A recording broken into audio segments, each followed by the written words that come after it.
warahmatullahi wabarakatuh. Sampurasun, salam semea. Halo wargi Cianjur yang sudah bergabung di live Instagram RSUD Sayang dan yang sedang menonton tentunya kumaha damang. Semoga dimanapun dan kapanpun selalu sehat. Hari ini senang sekali rasanya saya Grisel bersama dengan Dr. Bambang Aris, SPBM. Iya. Beliau adalah dokter spesialis bedah mulut dan maksilofacial. Iya, oke. Hari ini kita akan ngobrol-ngobrol seputar infeksi rongga mulut dan abses rahang ya. Jadi untuk wargi Cianjur yang punya pertanyaan boleh langsung ditanyakan dan ditulis di kolom komentar ya. Dokter, apa kabar dok? Alhamdulillah sehat teh. Sehat ya, seger sekali rasanya dokter hari ini ya. Alhamdulillah. Oke, dokter, seperti yang sudah disebutkan di awal, kita hari ini akan ngobrolin soal infeksi rongga mulut dan abses rahang. Apa sih itu dok? Boleh dong dijelasin? Begini, sebelum kita membahas atau membicarakan tentang abses, pertama-tama saya ingin membacakan data-data yang ada yang saya dapat dari saya browsing ya. Boleh.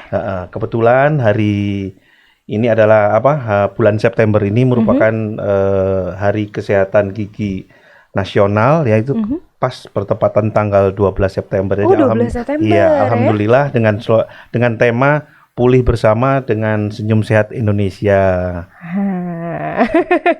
Kemudian dari data-data yang saya dapat dari hasil riset kesehatan dasar atau Riskesdas tahun 2018, itu saya dapatkan 57,6% masyarakat Indonesia ini punya masalah dengan gigi dan mulut. Seperti itu. Dan yang tertangani secara medis hanya 10,2%.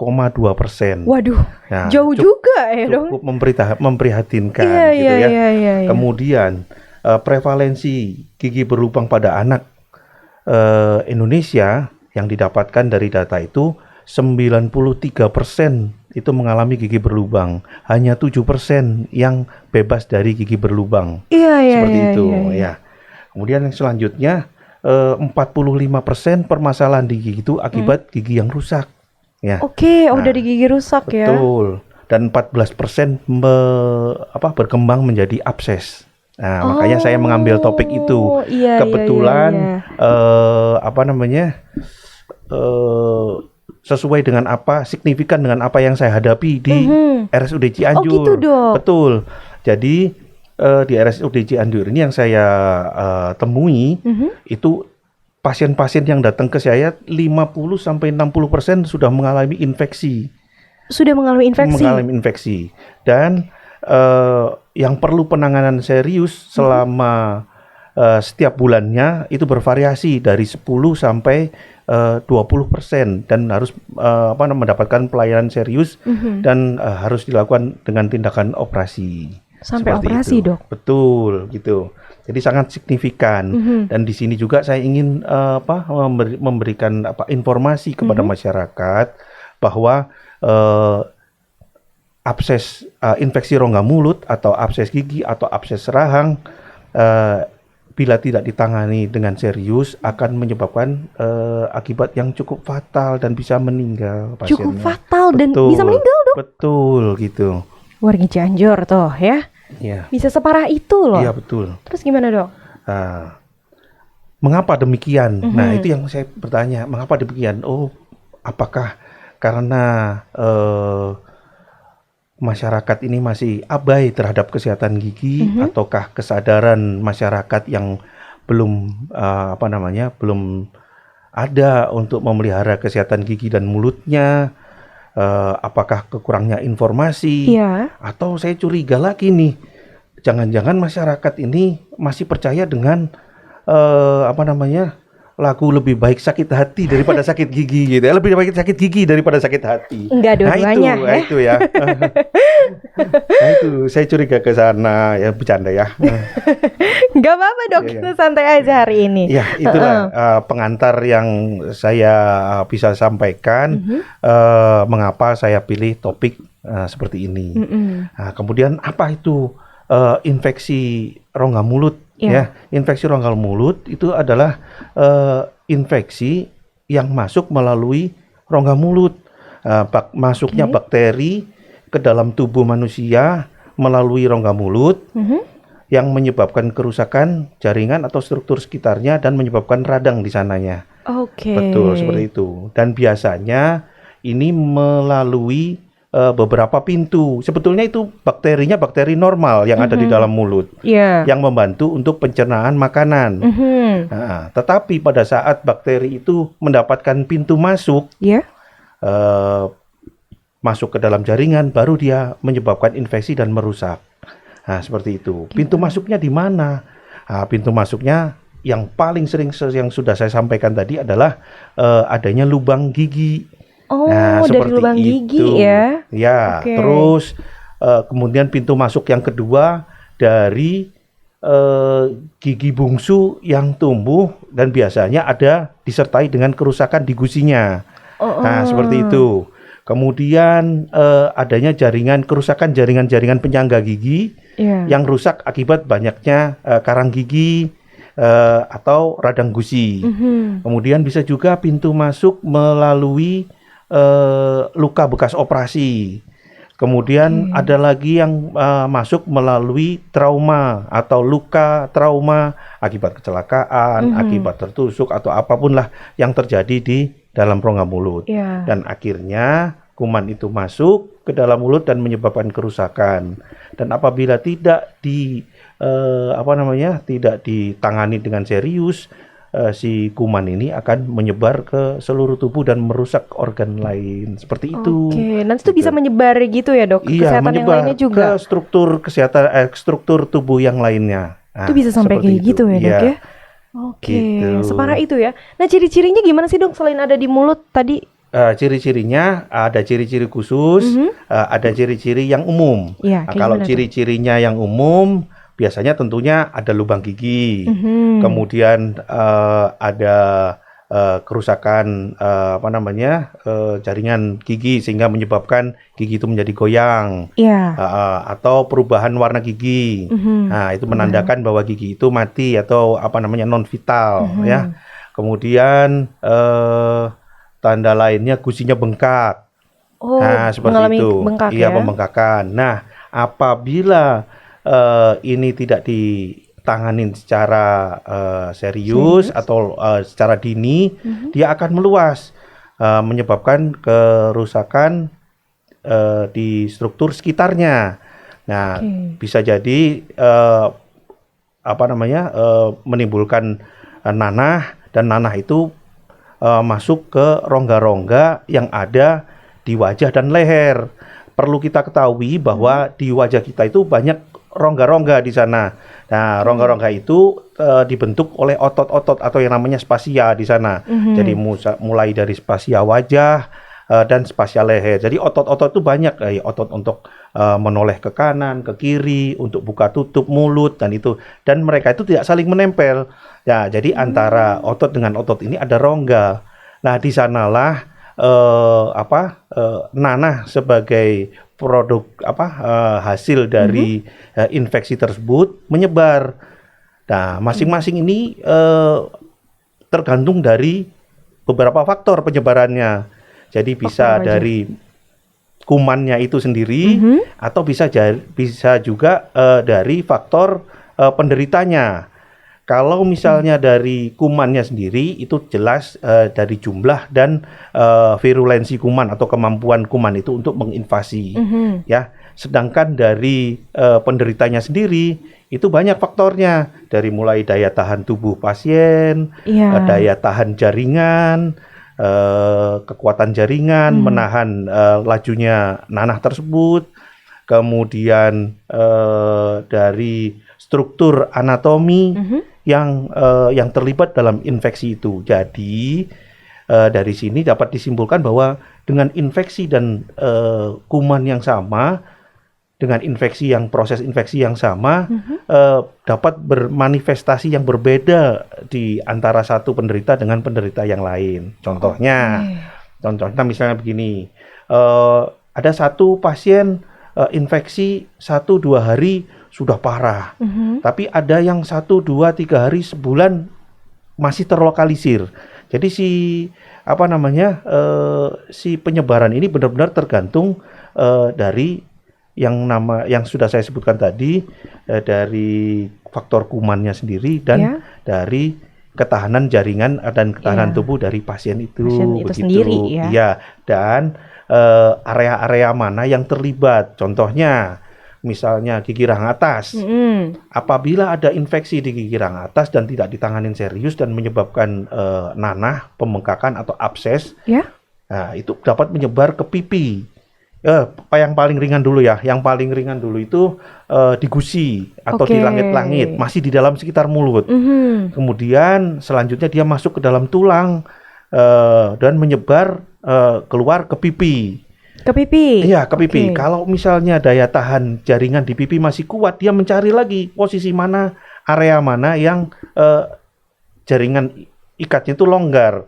Jadi bisa misalnya dia mencari tempat jaringan yang longgarnya ada di atas, dia juga ke atas sampai ke kepala, ke regiotemporal. Jadi Oke. di pelipis. Nah, Oke, jadi menyebarnya tuh menyebarnya seperti itu. gitu Jadi ya? masif penyebarannya itu. Kemudian kalau di rahang bawah ini kalau misalnya terjadi di gigi depan atau di bagian di belakang dari gigi depannya, dia bisa menyebar di bawah dagu, kemudian di bawah rahang. Apabila gigi paling belakang juga dia bisa menyebar langsung ke area yang lebih dalam lagi dan dapat menekan jalan nafas. Nah, apabila menekan jalan nafas itu kan cukup membahayakan ya, pasien Iya, akan iya, sesak dari sana. Nah, setelah itu dia berkembang lagi, dia masuk ke leher. Dari leher dia bisa masuk ke dada, bisa masuk ke paru-paru dan lain-lain sebagainya. Bisa sampai kayak gitu. Iya. Bisa sampai kayak gitu Dan loh. yang perlu saya ingatkan tadi bahwa perkembangan atau penyebaran dari abses itu cukup singkat dan masif. Jadi kadang 1, 2, 3 hari sudah bisa menyebar ke struktur yang dalam dan membahayakan, seperti itu. Singkat banget, Iya, betul ya. iya. 1, 2 hari, 3 hari Bisa lumayan seperti ya, Dok ya. itu. Ya, Cepet juga. yang seperti saya jelaskan tadi tergantung dari daya tahan Daya tahan tubuh. dan daya tahan jaringannya. Oke, Begitu. paling cepat biasanya sehari gitu ya. Sehari itu belum ya mungkin ya, tapi bisa jadi kalau Bisa jadi misalnya daya tahan tubuhnya kurang baik ya, pasien dapat menyebar dalam waktu 1-2 hari, bisa meluas dia. Oh, Ya, kayak seperti gitu. itu. Ya. Kalau gitu berarti gimana, Dok? Cara penanganannya dan cara pengobatannya? Ya, penanganannya tentunya kita lihat dari derajat infeksinya. Jadi kalau misalnya dia infeksinya ringan, pasien masih bisa minum obat, masih bisa buka mulut, masih bisa menelan, ya tentunya kita observasi dan kita berikan obat secara oral dan pasien mungkin bisa rawat jalan.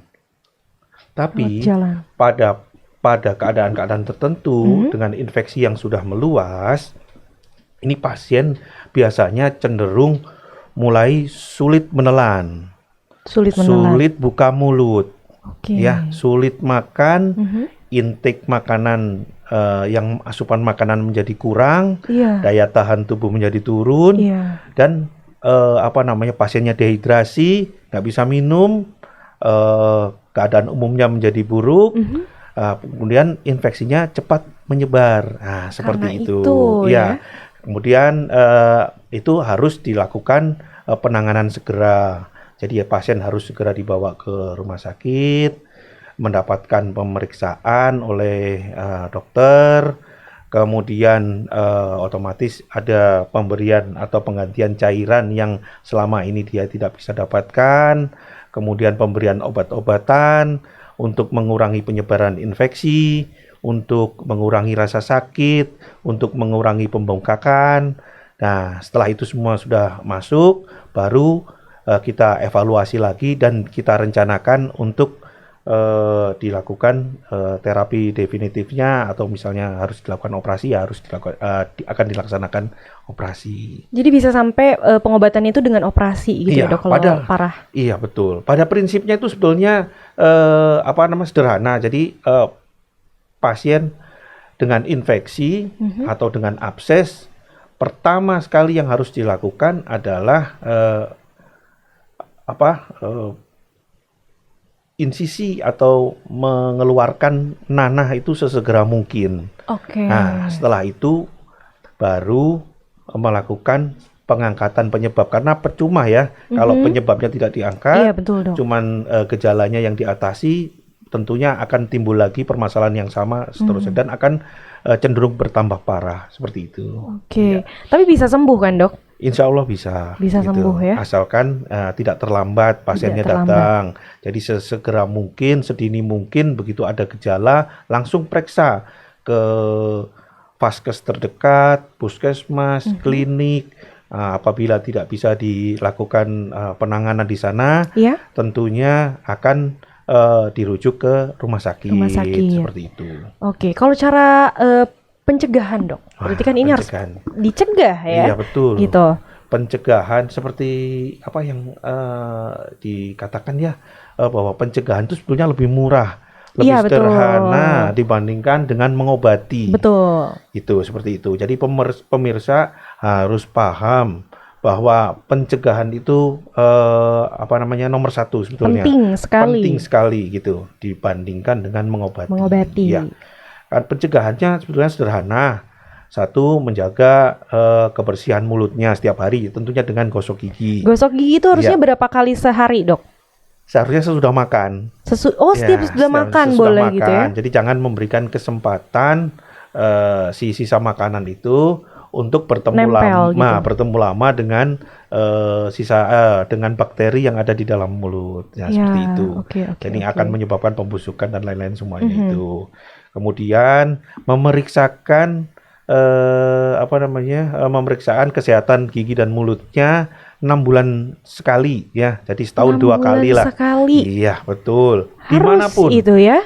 Dimanapun. Ya, di puskesmas boleh, di fasilitas kesehatan apapun boleh sebetulnya. Iya, jadi jangan nunggu sakit ya, Dok. Rata-rata kan masyarakat Cianjur nih, saya juga biasa gitu. Kalau nggak sakit ya nggak periksa gitu ya. Nah, itu nggak baik gitu ya. Nah, itu nggak baik. Jangan dicontoh ya. Jadi kalau misalnya lebih baik lagi per 6 bulan sekali itu 6 diperiksakan. 6 bulan sekali diperiksa, betul. Jadi apabila ada lubang gigi yang notabene merupakan jalan masuk utama dari kuman ke dalam tubuh, ke jaringan tubuh, itu dapat diketahui secara dini di sana. Jadi kalau ada lubang gigi ya dapat ditutup, ditambal, atau enggak ada misalnya giginya sudah terlanjur parah, rusak, ya harus dilakukan perawatan ya.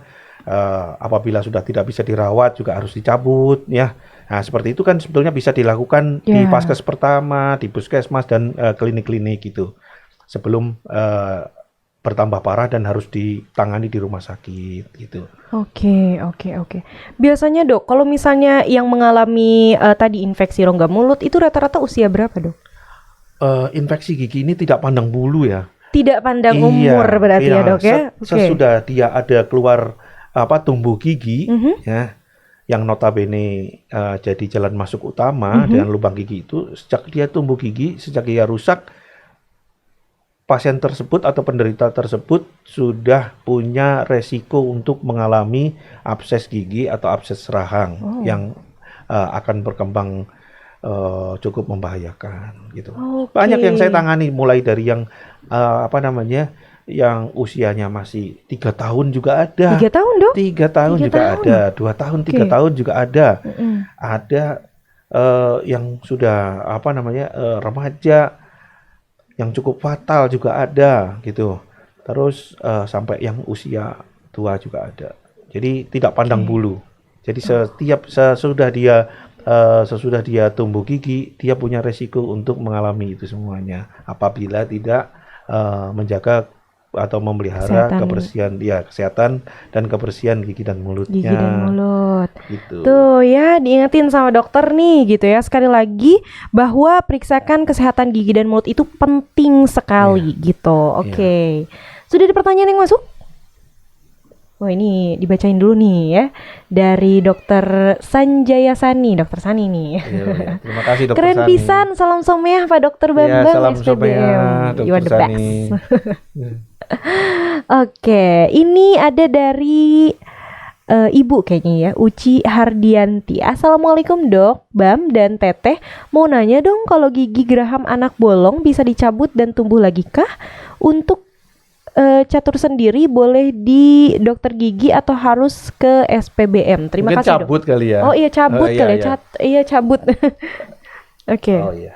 Langsung saya jawab. Boleh Oh Dok. iya. Terima kasih Ibu Uci. Waalaikumsalam. Mengenai gigi geraham, tergantung anaknya usia berapa Ibu. Kalau misalnya dia di usia pertumbuhan dan giginya masih gigi susu, insya Allah gigi geraham permanennya itu dia akan tumbuh lagi gitu ya. Tapi kalau misalnya dia udah di usia 6 tahun, biasanya yang paling ujung sendiri sudah mulai tumbuh gigi geraham permanen. Untuk gigi geraham permanen yang paling tua sejak umur 6 tahun dia sudah mulai tumbuh. Oke. Jadi benar-benar harus dijaga.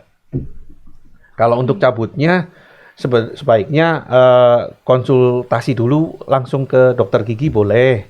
Nanti apabila perlu tindakan lebih lanjut yang tidak bisa dilakukan di dokter gigi dan harus dilakukan ke dokter bedah mulut, biasanya dokter gigi yang bersangkutan akan merujuk ke bedah mulut seperti itu. Oke, kayak gitu ya jawabannya. Ada lagi dari Ibu Reni_Ratnasari. Siang Dok, mau tanya kenapa udah 1 bulan cabut gigi gusi masih bengkak ya? Terima kasih. Oh iya, selamat siang Ibu Reni. Nah, itu perlu diperiksa kembali. Apakah betul dari bekas pencabutan gigi atau ada dari gigi di sebelah-sebelahnya yang masih berlubang yang memungkinkan menjadi vokal infeksi dari pembengkakan tersebut begitu. Jadi benar-benar harus diperiksa lebih teliti lagi. Ya, seperti itu. Jadi disarankan untuk periksa kembali ya. Kontrol kembali ke dokter yang bersangkutan. Apalagi tadi udah 1 bulan ya Dok, udah cukup lama juga lumayan. Oke, ada lagi dari Ibu Murniasi 45. Assalamualaikum dokter, saya sering ada pentilan di gusi, itu disebabkan apa ya Dok? Nah, waalaikumsalam Ibu Murniasi. Pentilan di gusi itu maksudnya benjolan ya, benjolan yang kecil itu yang ada di gusi. Itu biasanya merupakan hasil dari infeksi gigi dan masih bisa ditahan oleh jaringan yang saya sebutkan tadi, ketahanan jaringannya masih bagus sehingga dia nggak menyebar, cuman keluar nanahnya melalui gusi ya seperti itu ya. Jadi daya tahan tubuhnya masih bagus sehingga infeksi tersebut tidak menyebar ke struktur yang lainnya. Jadi masih ada di sekitar dari gusi tersebut. Ya, seperti itu. Gitu. Jadi itu karena infeksi gigi. Nah, jadi harus dilakukan perawatan atau apabila tidak bisa dilakukan perawatan baru dicabut giginya. Seperti itu. Kayak gitu ya. Ya. Balik lagi periksakan kembali kesehatan giginya ya. Oke. Ada lagi dari Ibu Dida Dehdiani. Siang Dok. Dok mau bertanya, gigi impaksi bisa jadi faktor pencetus infeksi atau abses? Impaksi. Ya. Siang Ibu Dida, jelas kalau gigi impaksi seperti yang sudah saya sebutkan tadi, gigi impaksi pada waktu dia mau tumbuh itu biasanya disertai dengan kerusakan jaringan ya, kan gigi biasanya mau tumbuh ada kerusakan di gusinya supaya gigi itu bisa keluar. Nah, seperti itu. Nah, itu biasanya bisa menyebabkan atau menjadi pintu masuk si bakteri itu ke sana. Di samping gigi impaksi menyebabkan sisa makanan yang susah dibersihkan di daerah situ dan membusuk, lama-lama akan menyebabkan suasana yang menyebabkan si bakteri itu dapat berkembang biak lebih cepat gitu loh. Gitu. Ya, seperti itu. Jadi bisa jadi gitu ya Dok ya? Iya, jadi yang tadinya nggak apa-apa, bakterinya normal-normal aja dengan kondisi luka di gusi karena gigi yang mau tumbuh, di samping sisa makanan yang menumpuk di sana menyebabkan suasana yang menyebabkan si bakteri itu berkembang lebih cepat. Gitu. Nah, seperti itu. Bisa jadi kayak gitu ya. Oke, ada lagi dari Ibu Uci Hardianti. Dok, kalau untuk pemasangan gigi palsu, kadang gusinya merah, bahayakah? Eh, Terima kasih Ibu Uci. Kalau gusi merah karena pemasangan gigi palsu, itu harus kita lihat juga ada beberapa macam. Mungkin gigi palsunya terlalu press sehingga menekan di gusinya, ya seperti itu. Tapi awal-awal seperti itu, memang dan selanjutnya dia akan beradaptasi dan gusi itu akan menjadi normal kembali. Tetapi kalau misalnya gusinya itu merah terus menerus, bisa jadi karena gigi palsunya tadi terlalu menekan, Gitu satu ya. itu. Terus kedua, si pasien lupa atau tidak melepas gigi palsu itu setiap malamnya, kan memberikan istirahat kepada gusinya tadi gitu. Jadi terus-menerus dipakai gigi palsunya sehingga terjadi iritasi ke gusi yang bersangkutan, ya. Gitu. Oke. Ada salam-salam nih dari Ibu Dei Sartika 6. Sukses selalu Dokter Bambang. Ya, sukses Bu. Sama-sama Bu. Sehat selalu Bu. Amin ya. Ada lagi dari Abu Naziah. Selamat siang dokter, jika anak usia 5 tahun sudah rusak giginya plus 50% terkikis terutama gigi depan atasnya, apakah harus menunggu tumbuh kembali atau ada tindakan khusus? Terima kasih. Ya. Selamat siang Ibu. Ini Ibu ya. Selamat siang. Saya sebut apa ya? Bapak atau Ibu Bapak. Abu Najiah. Kalau anak usia 5 tahun dengan gigi yang rusak hampir sekitar 50% gigi depan atasnya, sebaiknya diperiksakan ke dokter ya Bu, Pak. Apakah gigi tersebut sudah mengalami infeksi ya? Karena pertumbuhan gigi permanennya itu masih pada usia sekitar 6 sampai 7 tahun tapi bervariasi ya. Nah, gitu seperti itu. Jadi itu masih dilema apakah itu harus dicabut ataukah itu tetap dipertahankan dan harus dirawat. Nah, sebaiknya mengunjungi dokter gigi yang terdekat atau bisa juga sebetulnya kan kalau untuk anak-anak kan harus ada perlakuan khusus ya. Nah, di bidang kedokteran gigi itu ada dokter spesialis dokter gigi anak sebetulnya. Oh, ada. Ya, sama seperti dokter anak gitu, tapi ini untuk gigi Untuk gitu ya. gigi. Iya, ada itu. Nah, seperti itu. Harus berkonsultasi ya, harus diobservasi yang saya bilang tadi 6 bulan sekali. Ya, 6 bulan seperti itu. sekali Iya. ya, diperiksakan lagi. Iya. Ada juga dari Ibu Dewi Sartika 2288. Siang dok, aku mengalami gigi geraham bolong, patah dan dicabut. Masih ada sisa tertutup oleh gusi, jadi sakit sehingga pergeseran rahang. Apa harus ke bedah mulut? Oh, gini nih. Saya tahu maksudnya nih. Siang Ibu Dewi Sartika. Ya, jadi karena gigi geraham ibu yang berlubang dan dicabut patah, mengenai gigi geraham ibu yang berlubang dan patah dan dicabut masih ada sisa tersebut, memang harus dilakukan tindakan untuk mencabut sisanya, meskipun itu sudah tertutup oleh gusi, ya.